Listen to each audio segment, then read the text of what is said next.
Berfirmanlah Tuhan kepada Musa, "Lihat, telah kutunjuk Bezaleel bin Uri bin Hur dari suku Yehuda, dan telah kupenuhi dia dengan roh Allah, dengan keahlian dan pengertian dan pengetahuan dalam segala macam pekerjaan, untuk membuat berbagai rancangan, supaya dikerjakan dari emas, perak, dan tembaga, untuk mengasah batu permata supaya ditatah, untuk mengukir kayu, dan untuk bekerja dalam segala macam pekerjaan.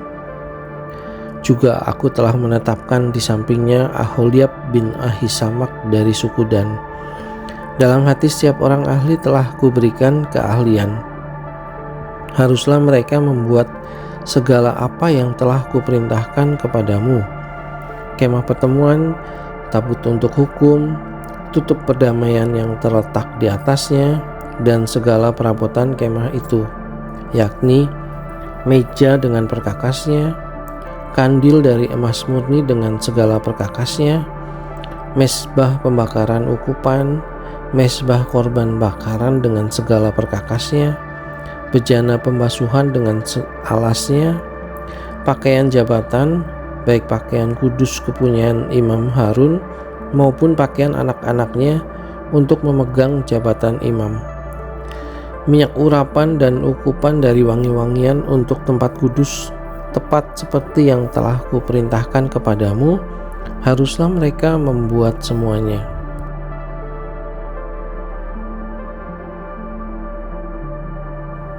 Berfirmanlah Tuhan kepada Musa, "Katakanlah kepada orang Israel demikian, akan tetapi hari-hari Sabatku harus kamu pelihara. Sebab itulah peringatan antara aku dan kamu turun-temurun, sehingga kamu mengetahui bahwa akulah Tuhan yang menguduskan kamu. Haruslah kamu pelihara hari Sabat, sebab itulah hari kudus bagimu. Siapa yang melanggar kekudusan hari Sabat itu, pastilah ia dihukum mati. Sebab setiap orang yang melakukan pekerjaan pada hari itu, orang itu harus dilenyapkan dari antara bangsanya. 6 hari lamanya boleh dilakukan pekerjaan, tetapi pada hari yang ketujuh haruslah ada Sabat, hari perhentian penuh, hari kudus bagi Tuhan. Setiap orang yang melakukan pekerjaan pada hari Sabat, pastilah ia dihukum mati. Maka haruslah orang Israel memelihara hari Sabat dengan merayakan Sabat turun-temurun menjadi perjanjian kekal antara aku dan orang Israel. Maka inilah suatu peringatan untuk selama-lamanya, sebab 6 hari lamanya Tuhan menjadikan langit dan bumi, dan pada hari yang ketujuh ia berhenti bekerja untuk beristirahat."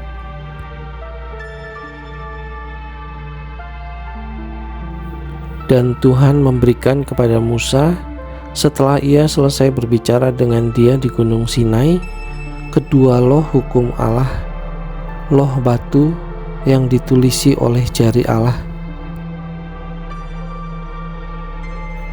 Ketika bangsa itu melihat bahwa Musa mengundur-undurkan turun dari gunung itu, maka berkumpullah mereka mengerumuni Harun dan berkata kepadanya, "Mari, buatlah untuk kami Allah yang akan berjalan di depan kami, sebab Musa ini, orang yang telah memimpin kami keluar dari tanah Mesir, kami tidak tahu apa yang telah terjadi dengan dia." Lalu berkatalah Harun kepada mereka, "Tanggalkanlah anting-anting emas yang ada pada telinga istrimu, anakmu laki-laki dan perempuan, dan bawalah semuanya kepadaku." Lalu seluruh bangsa itu menanggalkan anting-anting emas yang ada pada telinga mereka dan membawanya kepada Harun. Diterimanya itu dari tangan mereka, dibentuknya dengan pahat, dan dibuatnyalah daripadanya anak lembu tuangan. Kemudian berkatalah mereka, "Hai Israel, inilah Allahmu yang telah menuntun kau keluar dari tanah Mesir." Ketika Harun melihat itu, didirikannya mezbah di depan anak lembu itu. Berserulah Harun, katanya, "Besok hari raya bagi Tuhan." Dan keesokan harinya pagi-pagi Maka mereka mempersembahkan korban bakaran dan korban keselamatan. Sesudah itu duduklah bangsa itu untuk makan dan minum. Kemudian bangunlah mereka dan bersukaria.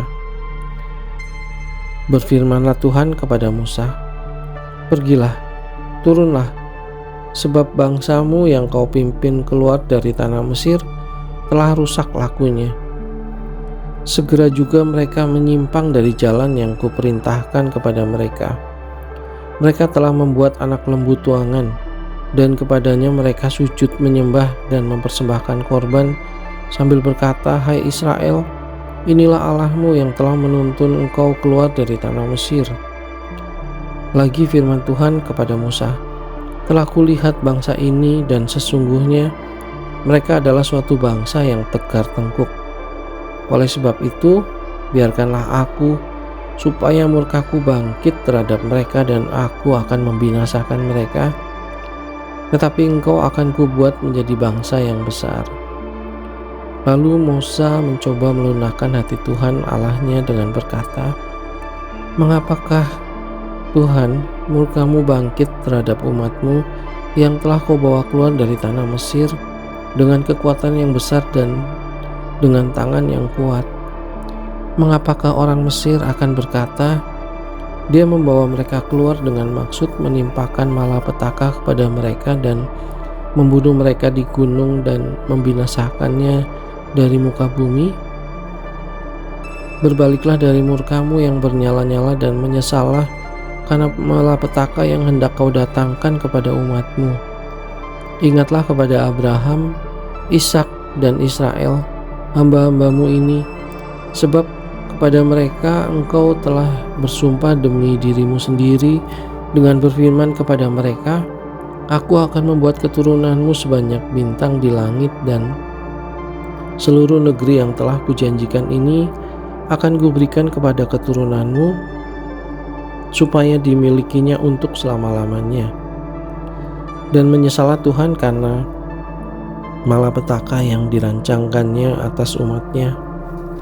Setelah itu berpalinglah Musa, lalu turun dari gunung dengan kedua loh hukum Allah dalam tangannya, loh-loh yang bertulis pada kedua sisinya, bertulis sebelah menyebelah.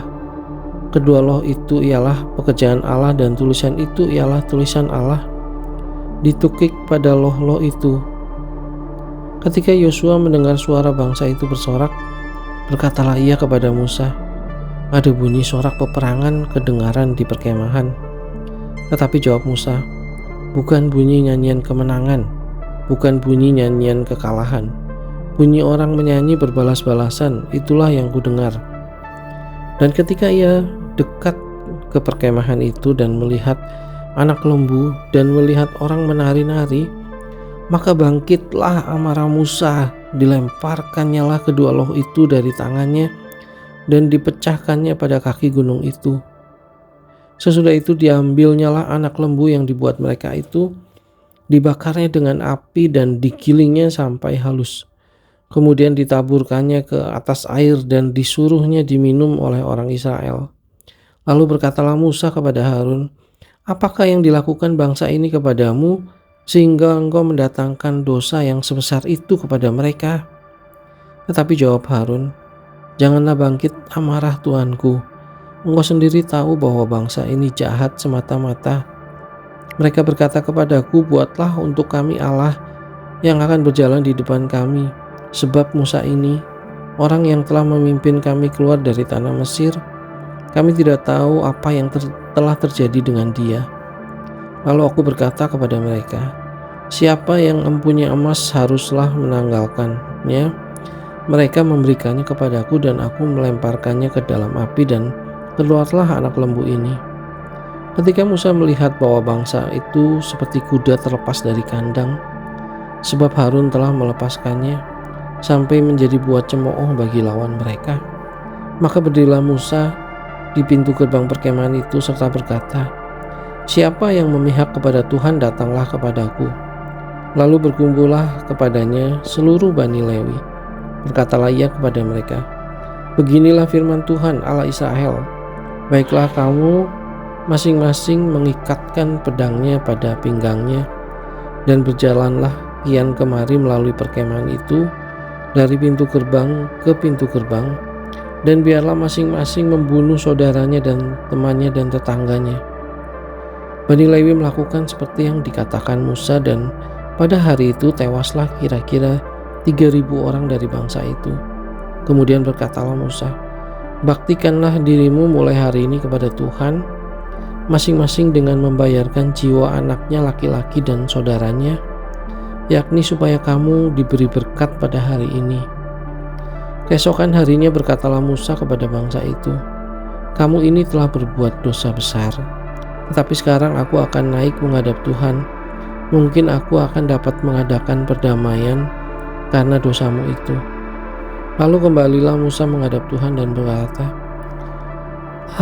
bangsa ini telah berbuat dosa besar, sebab mereka telah membuat Allah emas bagi mereka. Tetapi sekarang kiranya Engkau mengampuni dosa mereka itu, dan jika tidak, hapuskanlah kiranya namaku dari dalam kitab yang telah Kau tulis. Tetapi Tuhan berfirman kepada Musa, siapa yang berdosa kepadaku, nama orang itulah yang akan kuhapuskan dari dalam kitabku. Tetapi pergilah sekarang, tuntunlah bangsa itu ke tempat yang telah kusebutkan kepadamu.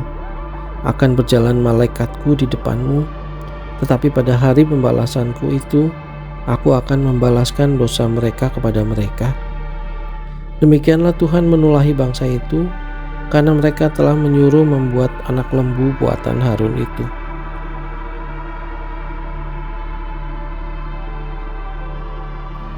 Berfirmanlah Tuhan kepada Musa, pergilah, berjalanlah dari sini, engkau dan bangsa itu yang telah kau pimpin keluar dari tanah Mesir, ke negeri yang telah kujanjikan dengan sumpah kepada Abraham, Ishak dan Yakub. Demikian, kepada keturunanmu lah akan kuberikan negeri itu. Aku akan mengutus seorang malaikat berjalan di depanmu dan akan menghalau orang Kanaan, orang Amori, orang Het, orang Feris, orang Hewi, dan orang Yebus, yakni ke suatu negeri yang berlimpah-limpah susu dan madu, sebab aku tidak akan berjalan di tengah-tengahmu, karena engkau ini bangsa yang tegar tengkuk, supaya aku jangan membinasakan engkau di jalan. Ketika bangsa itu mendengar ancaman yang mengerikan ini, berkabunglah mereka dan seorang pun tidak ada yang memakai perhiasannya. Berfirmanlah Tuhan kepada Musa, katakanlah kepada orang Israel, kamu ini bangsa yang tegar tengkuk. Jika aku berjalan di tengah-tengahmu sesaat pun, tentulah aku akan membinasakan kamu. Oleh sebab itu tanggalkanlah perhiasanmu, maka aku akan melihat apa yang akan kulakukan kepadamu. Demikianlah orang Israel tidak memakai perhiasan-perhiasan lagi sejak dari gunung Horeb. Sesudah itu Musa mengambil kemah dan membentangkannya di luar perkemahan, jauh dari perkemahan, dan menamainya kemah pertemuan. Setiap orang yang mencari Tuhan, keluarlah ia pergi ke kemah pertemuan yang di luar perkemahan. Apabila Musa keluar pergi ke kemah itu, bangunlah seluruh bangsa itu dan berdirilah mereka masing-masing di pintu kemahnya, dan mereka mengikuti Musa dengan matanya sampai ia masuk ke dalam kemah. Apabila Musa masuk ke dalam kemah itu, turunlah tiang awan dan berhenti di pintu kemah, dan berbicaralah Tuhan dengan Musa di sana. Setelah seluruh bangsa itu melihat bahwa tiang awan berhenti di pintu kemah, maka mereka bangun dan sujud menyembah masing-masing di pintu kemahnya. Dan Tuhan berbicara kepada Musa dengan berhadapan muka, seperti seorang berbicara kepada temannya. Kemudian kembalilah ia ke perkemahan, tetapi abdinya Yosua bin Nun, seorang yang masih muda, tidaklah meninggalkan kemah itu. Lalu berangkatlah Musa kepada Tuhan. Lalu berkatalah Musa kepada Tuhan, memang engkau berfirman kepadaku, suruhlah bangsa ini berangkat. Tetapi engkau tidak memberitahukan kepadaku siapa yang akan kau utus bersama-sama dengan aku. Namun demikian kau berfirman, aku mengenal namamu dan juga engkau mendapat kasih karunia di hadapanku. Maka sekarang, jika aku kiranya mendapat kasih karunia di hadapanmu, beritahukanlah kiranya jalanmu kepadaku, sehingga aku mengenal engkau, supaya aku tetap mendapat kasih karunia di hadapanmu. Ingatlah bahwa bangsa ini umatmu. Lalu ia berfirman, aku sendiri hendak membimbing engkau dan memberikan ketentraman kepadamu. Berkatalah Musa kepadanya, jika engkau sendiri tidak membimbing kami, janganlah suruh kami berangkat dari sini. Dari manakah gerangan akan diketahui bahwa aku telah mendapat kasih karunia di hadapanmu, yakni aku dengan umatmu ini? Bukankah karena engkau berjalan bersama-sama dengan kami, sehingga aku dengan umatmu ini dibedakan dari segala bangsa yang ada di muka bumi ini. Berfirmanlah Tuhan kepada Musa, juga hal yang telah kau katakan ini akan kulakukan, karena engkau telah mendapat kasih karunia di hadapanku dan aku mengenal engkau. Tetapi jawabnya, perlihatkanlah kiranya kemuliaanmu kepadaku. Tetapi firman-Nya, aku akan melewatkan segenap kegemilanganku dari depanmu dan menyerukan nama Tuhan di depanmu. Aku akan memberi kasih karunia kepada siapa yang kuberi kasih karunia, dan mengasihani siapa yang kukasihani.